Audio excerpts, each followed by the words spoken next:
So Julius Caesar ni ceritanya dia bermula sebagai seorang askar biasa je. Tapi waktu ni dia join military force Rome ni start daripada umur dia 16 tahun sehinggalah telah berlakunya satu slave revolt atau slave uprising yang diketuai oleh Spartacus. So Spartacus ni sebenarnya adalah satu simbol lah sebenarnya. Kalau kita tengok hari ni, kalau orang bangkit, biasa orang akan sebut pasal Spartacus. Sebab apa? Spartacus ni asalnya dia bermula sebagai seorang gladiator yang dilatih di Capua.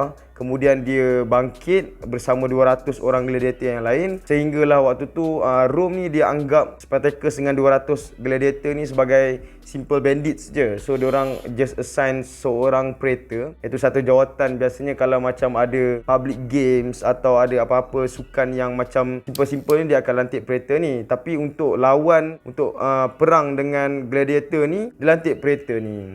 So dipendekkan cerita, Spartacus ni dengan mudah lah dia kalahkan tentera-tentera yang diketuai oleh praetor ni.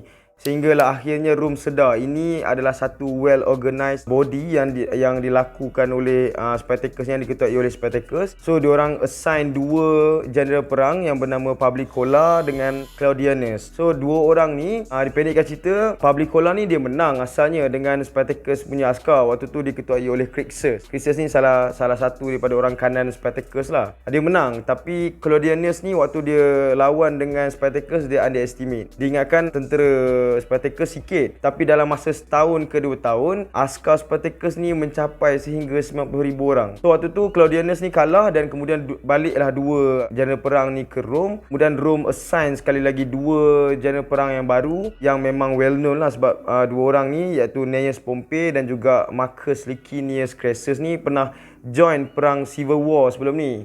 So diorang ni ada pengalaman yang cukup luas lah. So Rome punya senators ni lantik diorang ni untuk ketuai perang. Marcus Licinius Crassus ni, atau kita panggil sebagai Crassus lah, dia fund military force Rome pada waktu itu dengan sangat besar lah. Sebab dia ni adalah antara orang yang terkaya dekat dalam Rome. So waktu tu Julius Caesar dia join team under leadership of Crassus ni. Dan banyak sangat askar Rome terbunuh waktu lawan dengan askar Spartacus ni. Sebab diorang ni mostly semua well trained gladiator. So diorang tak ada masalah untuk lawan dengan askar-askar ni. Sampailah satu masa tu Julius Caesar bagi satu cadangan yang kita kena dictate, askar Rome kena dictate the war. Jangan biar Spartacus ni dictate war. Dan akhirnya diorang ni serang ke satu tempat ni yang dipanggil sebagai Silerius. Dan kemudiannya nama battle tu dipanggil sebagai The Battle of Silerius lah. Dalam perang ni Spartacus terbunuh dan semua askar-askar yang nyawa-nyawa ikan ni Crassus salib sampai ke Rome. Tapi waktu dia sampai je dekat Rome ni,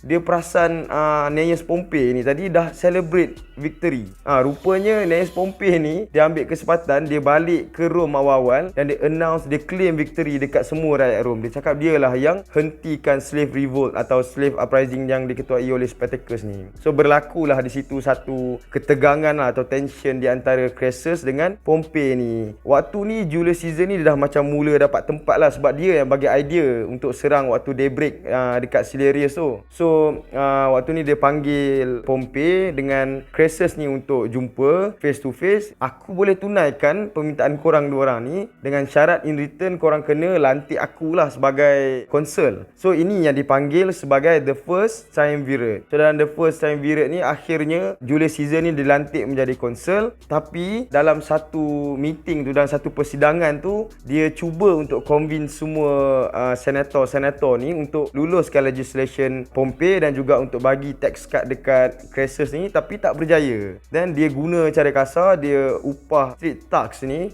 untuk pukul semua senator-senator yang tak setuju dengan idea ni lah. So keadaan berlaku sebaliknya. Yang senator-senator kena pukul ni, diorang unanimously sebulat suara minta Julius Caesar untuk letak jawatan. Dan akhirnya Julius Caesar letak jawatan. Tapi dia kemudiannya dia discuss dengan Pompey balik. Dia cakap kat Pompey, aku nak juga jawatan dalam government ni. Pompey cakap boleh, tapi tempat hang bukan dekat sini, bukan dekat Rome. Hang kena pergi provinces, hang kena pergi tempat yang di luar Rome, dan dekat situ hang boleh jadi, kalau hari ni kita panggil sebagai menteri besar lah atau ketua menteri. Maksudnya hang jadi pemerintah dekat situ. Di sinilah berlakunya development of political career dalam diri Julius Caesar ni lah, sebagai posisi dia yang akhirnya dia berjaya memecahkan tradisi republik ni dan dia wujudkan satu Roman Empire.